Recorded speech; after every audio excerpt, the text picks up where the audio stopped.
Assalamualaikum warahmatullahi wabarakatuh. Halo adik-adik calon peserta didik, bagaimana kabarnya? Semoga baik-baik saja ya. Saya Riris Putri Kirani, kelas 12 MIPA 5. Untuk materi ini, saya sebagai host. Untuk materi kali ini, kita akan membahas mengenai sadar hukum dan pendidikan anti korupsi yang akan disampaikan oleh Bu Rika. Halo Ibu, bagaimana kabarnya? Alhamdulillah. Boleh diperkenalkan dulu Bu? Boleh.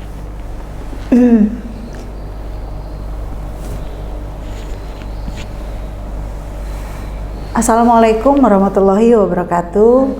Selamat siang anak-anakku calon peserta didik SMA Negeri 3 Kuningan yang berbahagia dimanapun kalian berada. Apa kabar semuanya? Semoga kita selalu diberikan kesehatan dan kekuatan dalam menghadapi setiap detik ujian kehidupan yang sudah menjadi kodrat kita sebagai manusia, terutama ujian menghadapi COVID-19 sekarang, dan semoga kita senantiasa selalu ada dalam lindungan Allah Subhanahu wa Ta'ala. Amin, amin ya Rabbal Alamin. Sebelum menyampaikan materi, izinkan saya terlebih dahulu memperkenalkan diri. Nama saya Rika Widianingsih. Saya adalah pengajar mata pelajaran PPKN di kelas 10 dan kelas 11 di SMA Negeri 3 Kuningan. Baik, kita lanjut ke materi sadar hukum dan pendidikan anti korupsi. Silakan Bu. Terima kasih Riris. Baiklah, pada kesempatan yang berbahagia ini, izinkan saya menyampaikan salah satu materi pada pelaksanaan pengenalan lingkungan sekolah, yaitu Kadarkum, Keluarga Sadar Hukum, dari tim pembinaan kesadaran hukum hak asasi manusia daerah Provinsi Jawa Barat. Anak-anakku dimanapun kalian berada, sebelum kita melanjutkan materi Kadarkum, kalian tahu tidak definisi dari kata-kata tersebut? Barangkali Riris tahu arti dari keluarga, arti dari kesadaran, arti dari hukum. Iya, baik. Daripada Riris salah, mending Riris jawab yang keluarga aja. Definisi dari keluarga adalah perkumpulan dari ayah, ibu, dan anak. Ya, baik. Bagus, Riz.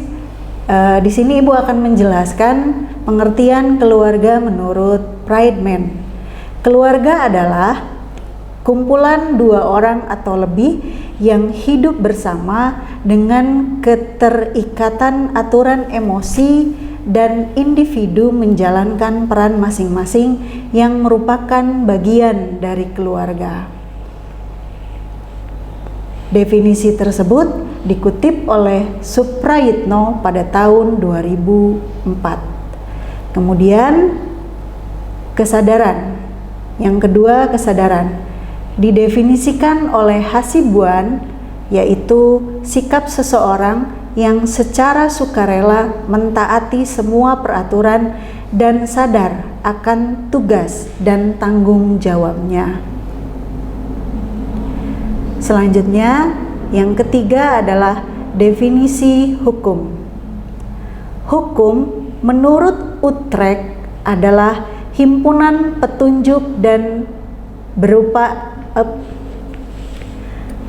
hukum menurut Utrecht adalah himpunan petunjuk hidup berisi perintah dan larangan yang mengatur tata tertib dalam suatu masyarakat yang seharusnya ditaati oleh anggota masyarakat, dan jika dilanggar dapat menimbulkan tindakan dari pemerintah.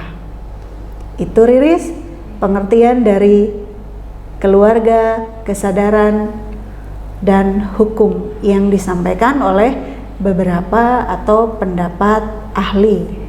Iya Bu, berarti hukum tuh bisa dikatakan sebagai pedoman hidup juga ya Bu? Ya, betul, apa yang disampaikan oleh Riris. Jadi hukum ini berkaitan erat dengan sanksi, Riris. Tetapi sebenarnya hukum dan sanksi itu tidak akan mengikat kalau kesadaran hukum itu muncul pada setiap masyarakat kita.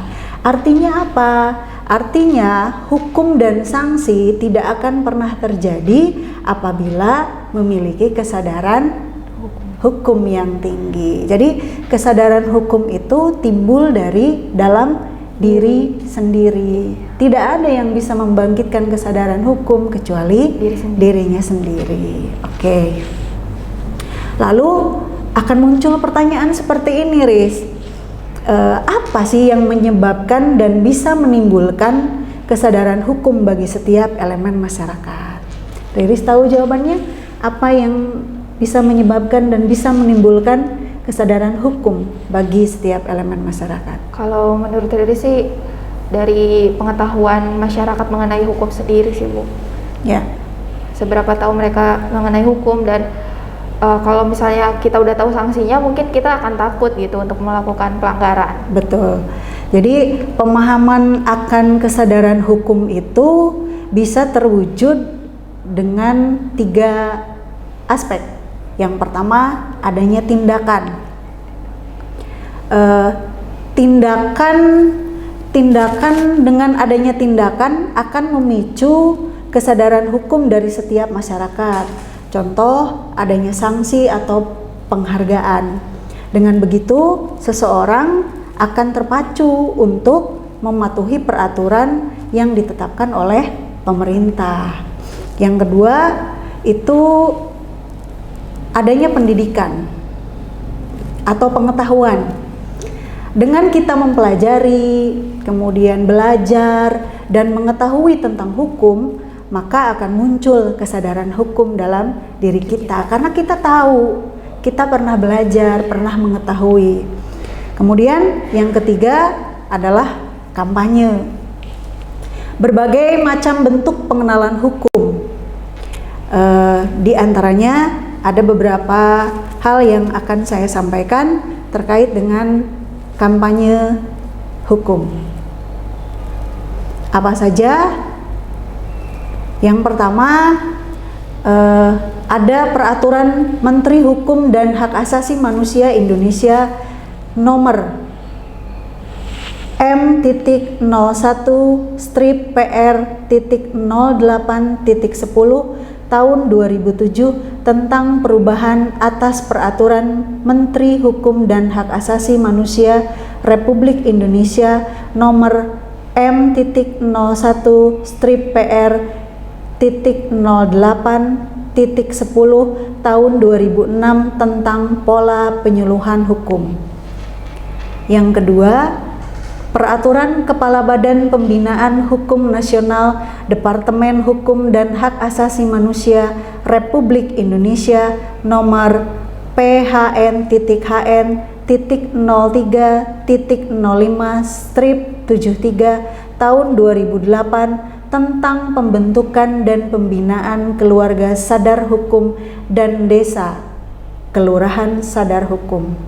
Yang ketiga, lampiran 5 Peraturan Kepala Badan Pembinaan Hukum Nasional nomor PHN.THN.03.05/73 tahun 2008 tentang pembentukan dan pembinaan keluarga sadar hukum dan desa kelurahan sadar hukum.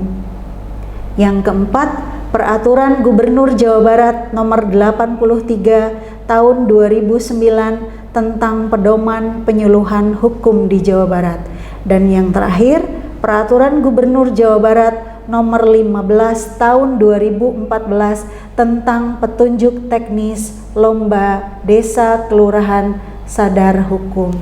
Itu beberapa peraturan pemerintah dalam hal ini bisa dikelompokkan ke dalam kampanye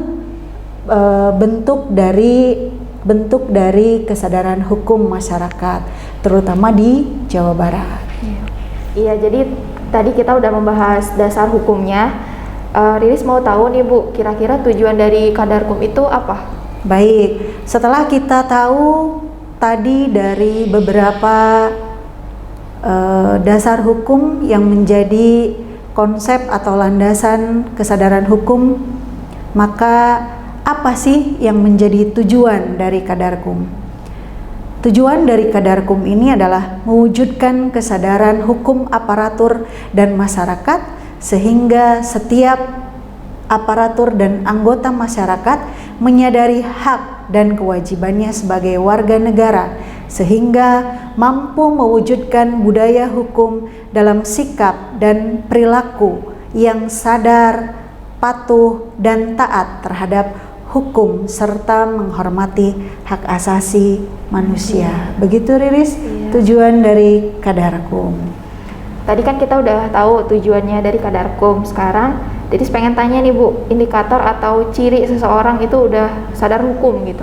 Baik, sebetulnya apa sih yang bisa kita lihat atau indikator apa yang bisa kita lihat dari seseorang warga negara atau masyarakat yang sudah memiliki kesadaran hukum?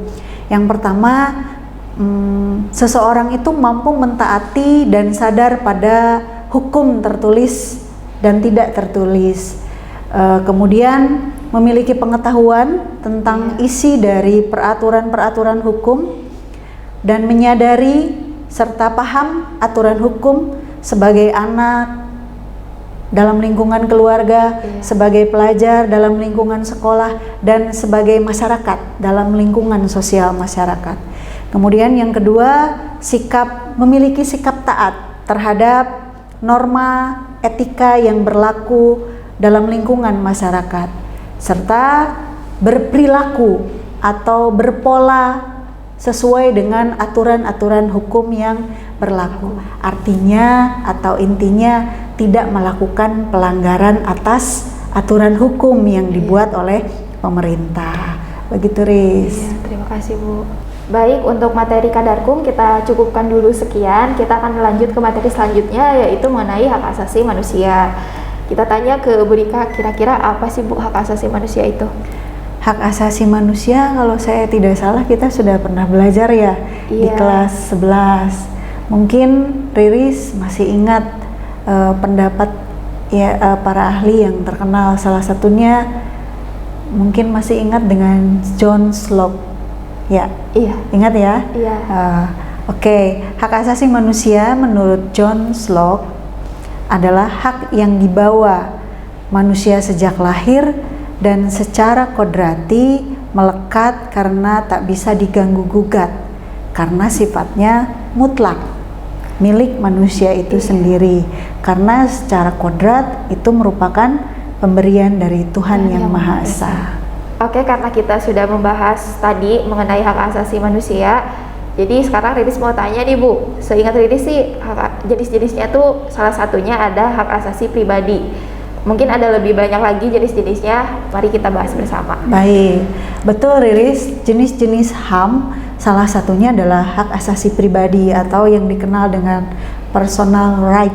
Mungkin Riris udah ingat ya sekarang. Salah satu, ada beberapa hal yang termasuk ke dalam hak asasi pribadi. Contoh, hak untuk memeluk agama, hak untuk mengeluarkan pendapat, hak untuk aktif dalam organisasi, kemudian hak untuk memilih kepercayaan masing-masing. Yang kedua adalah hak asasi politik atau political right. Contohnya adalah hak untuk memilih dan dipilih dalam pemilu. Iya, betul. Yang ketiga ada hak asasi ekonomi atau property right, yaitu hak untuk mendirikan badan usaha, hak untuk berdagang, dan lain-lain. Yang keempat ada hak asasi hukum atau legal equality right, dan yang kelima ada hak asasi peradilan atau procedural right, di mana seseorang berhak untuk mendapatkan pembelaan hukum dan persamaan perlakuan di hadapan pengadilan. Itu Riz tentang jenis-jenis hak asasi manusia. Terima kasih Bu. Terkait dengan jenis-jenis HAM yang tadi Ibu sampaikan, dalam hal ini adalah jenis HAM untuk mendirikan atau berorganisasi. Pemerintah sangat mendukung program ini sesuai dengan keputusan Gubernur Jawa Barat tanggal 8 Juni 2018, di mana pemerintah, dalam hal ini pemerintah daerah Provinsi Jawa Barat, membentuk Forum Pelajar Sadar Hukum. Yang Riris ikuti ya. Iya. Sama siapa? Sama Bintang. Sama Bintang. Sebagai upaya untuk pelajar, sebagai pemuda-pemudi harapan bangsa nih, Riris Iya. dan teman-teman, untuk bersatu menegakkan keadilan dan bertanggung jawab demi mewujudkan generasi yang sadar hukum. Dibentuknya Forum Pelajar Sadar Hukum atau FPSH tadi oleh pemerintah Provinsi Jawa Barat, dan setiap sekolah itu memiliki duta untuk mewakili sekolahnya masing-masing dalam rangka ikut berpartisipasi dalam organisasi itu. Mungkin Riris nanti bisa ajak teman-teman atau adik-adik kelas 10 maupun kelas 11 untuk ikut di dalam organisasi FPSH dan Hak Asasi Manusia Provinsi Jawa Barat. Baik, untuk pembahasan mengenai hak asasi manusia kita cukupkan sekian karena masih banyak banget materi yang akan kita bahas. Salah satunya pendidikan anti korupsi. Nah, setahu Riris, untuk korupsi itu menyalahgunakan uang yang harusnya buat rakyat, uang ya, negara. Bu? Iya. Ya. Terus apalagi yang Riris tahu tentang korupsi? Iya, yang kemarin lagi viral sih ini ya, Iya. Bu, yang menyalahgunakan bansos. Bansos COVID. Iya, bansos betul, COVID. betul. Ya, baik. Sebetulnya tindakan korupsi itu bukan hanya menyangkut hal tindak kriminal terkait penyalahgunaan hak yang bukan milik kita, seperti mencuri uang negara, kemudian memanfaatkan fasilitas negara untuk keperluan pribadi, kemudian menggunakan sumber daya yang bukan hak kita. Namun jauh dari itu, tindakan korupsi itu dimulai dari hal-hal kecil yang sebetulnya tidak kita sadari.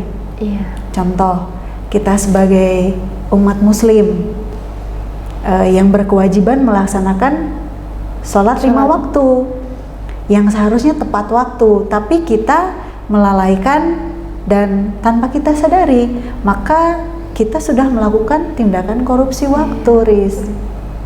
Sederhana dan itu seperti sepele ya, Riz. Iya.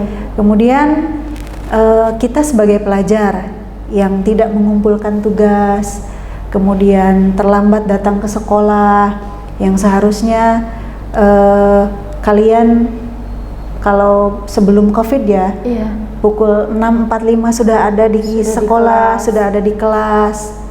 Tapi kalian terlambat datang ke sekolah. Kemudian hal-hal yang kecil seperti itu secara tanpa sadar sudah melakukan tindakan korupsi dan itu merugikan diri sendiri. Iya.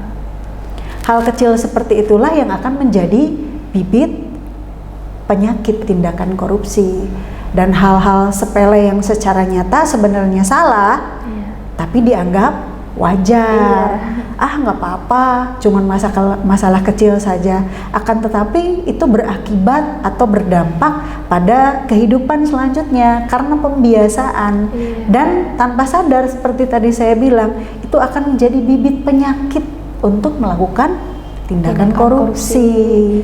Jadi itu jadi kebiasaan buruk ya, Bu? Betul, kebiasaan buruk. Nah, melalui pendidikan anti korupsi di sekolah, sekolah berkewajiban untuk menanamkan nilai-nilai sikap-sikap anti korupsi terhadap pelajar, dimulai dari hal-hal sekecil seperti tadi.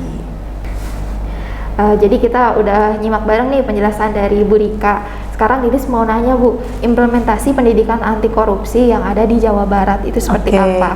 Implementasi pendidikan anti korupsi di Jawa Barat itu bermula dari beberapa rancangan Pergub pendidikan anti korupsi di Jawa Barat. Yang pertama, Pergub yang dirancang selaras dengan arahan pemerintah pusat, kemudian peraturan gubernur tentang pendidikan anti korupsi dirancang dengan melibatkan seluruh OPD dalam implementasinya, insersi melalui beragam aktivitas di setiap OPD sehingga bersifat preventif, kemudian Perbub Perwal Kabupaten Kota di Jawa Barat selaras dengan Pergub Jawa Barat. Itu Riz. Di sini akan saya sampaikan Pergub Pendidikan Anti Korupsi di Jawa Barat.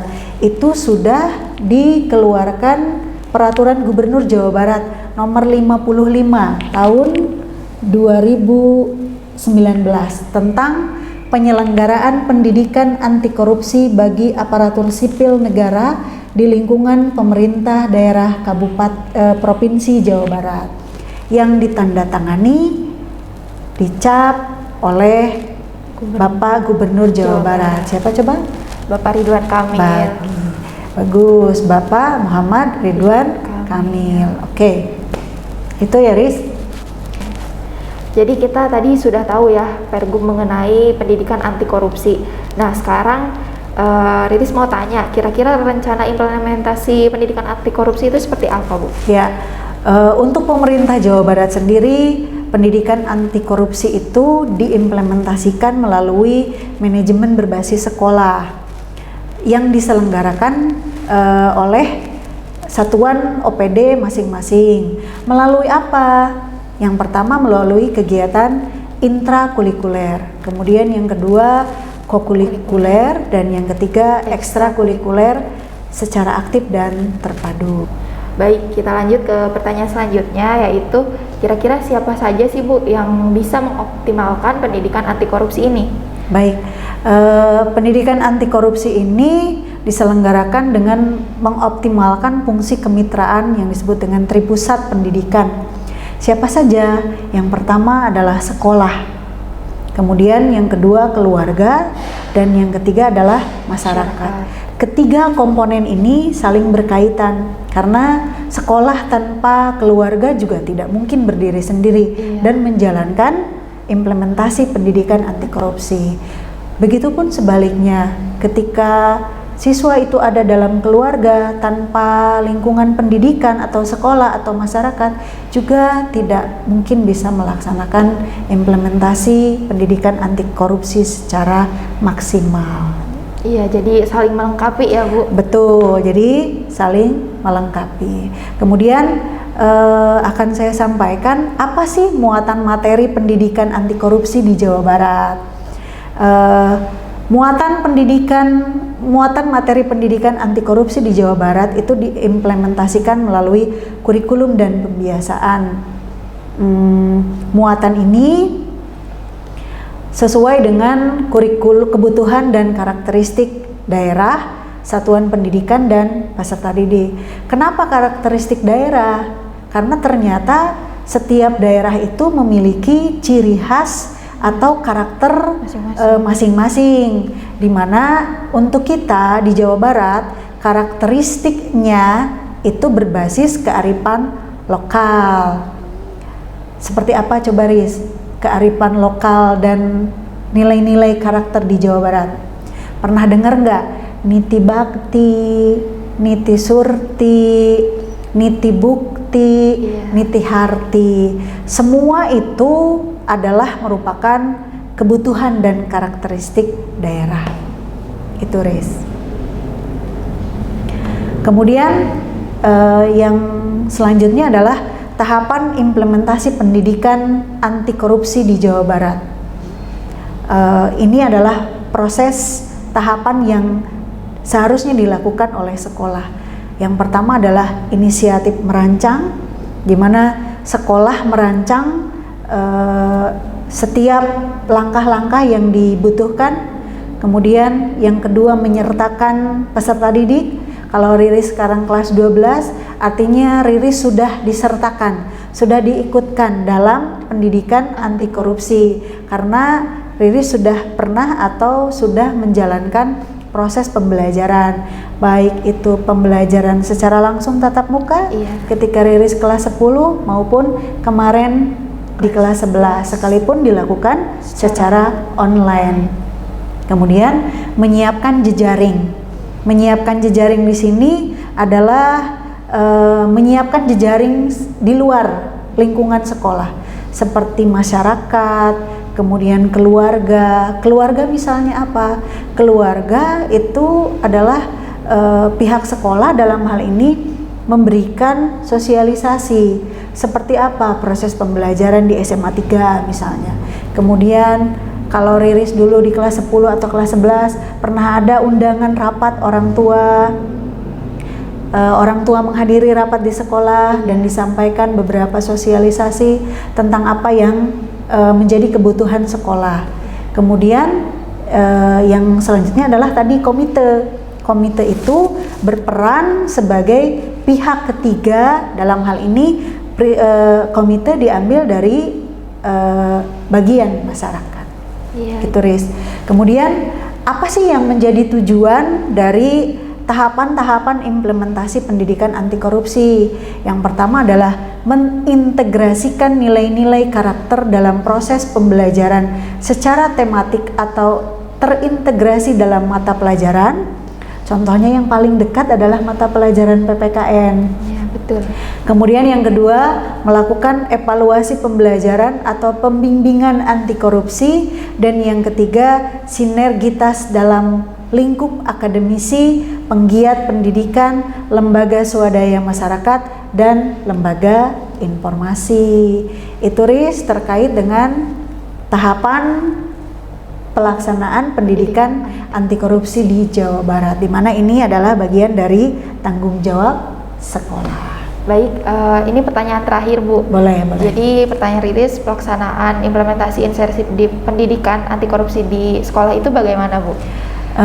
Yang kita tahu untuk pelaksanaan implementasi insersi pendidikan anti korupsi di SMA, SMK di Jawa Barat itu meliputi beberapa poin. Yang pertama, insersi pada mata pelajaran PPKN, kemudian pembentukan tim pada distrik, kemudian menjadi bagian dari materi PLS seperti yang sedang kita laksanakan sekarang. Jadi para siswa calon peserta didik diberikan pembekalan materi berupa kesadaran hukum, kemudian seperti yang tadi kita bahas tentang hak asasi manusia, pendidikan anti korupsi seperti yang sekarang kita bahas, yang melibatkan mungkin berbagai narasumber, bisa dari internal kita seperti saya guru SMA 3 sendiri, atau mungkin bisa dari luar, dari KPK, kemudian tim dinas pendidikan, dari pengawas, dan lain-lain. Dan yang keempat adalah penunjukan sekolah piloting, sekolah yang sudah menjadi contoh untuk melaksanakan insersi pendidikan anti korupsi. Ada beberapa sekolah yang sudah menjadi sekolah piloting untuk ini. Harapannya mudah-mudahan ke depan SMA 3 bisa menjadi sekolah piloting seperti sekolah-sekolah yang sudah ada. Untuk apa? Untuk memaksimalkan tentang pelaksanaan dari pendidikan anti korupsi. Ya baik, ini sudah di penghujung diskusi kita, Bu. Jadi dari banyaknya paparan yang tadi Ibu sampaikan, kira-kira Ibu bisa nggak untuk menyimpulkan semua tadi? Baik, untuk materi PLS kali ini dimulai dari materi tentang kesadaran hukum tadi, Kadarkum, yang bertujuan untuk menumbuhkan sikap sadar hukum di level terendah dalam peranata sosial masyarakat, yaitu keluarga. Setelah tumbuh sikap kesadaran hukum sebagai efek dari pendidikan keluarga sadar hukum, selanjutnya diharapkan tumbuhnya pemahaman akan hak asasi manusia sebagai individu yang sudah memiliki kesadaran akan hukum, juga menyadari pentingnya menghargai hak asasi manusia.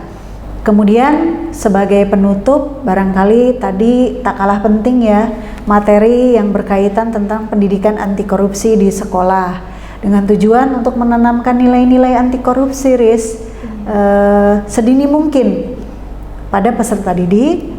Diharapkan kalian semua, khususnya peserta didik baru, umumnya untuk siswa-siswi SMA Negeri 3 Kuningan, memiliki kesadaran untuk tidak melakukan tindakan korupsi.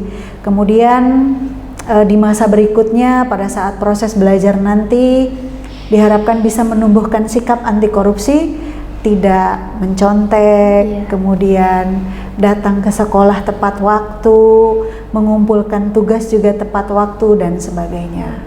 Iya, jadi terima kasih Bu Rika yang telah menyampaikan begitu banyak materi yang insya Allah bermanfaat untuk kita semua ya.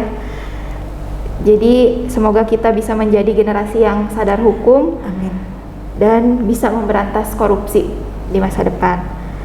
Untuk adik-adik jangan lupa ya untuk mengumpulkan foto kegiatan dan juga resume dari materi tersebut ya. Jangan korupsi waktu. Terima kasih Ibu. Sama-sama. Wassalamualaikum warahmatullahi wabarakatuh. Waalaikumsalam.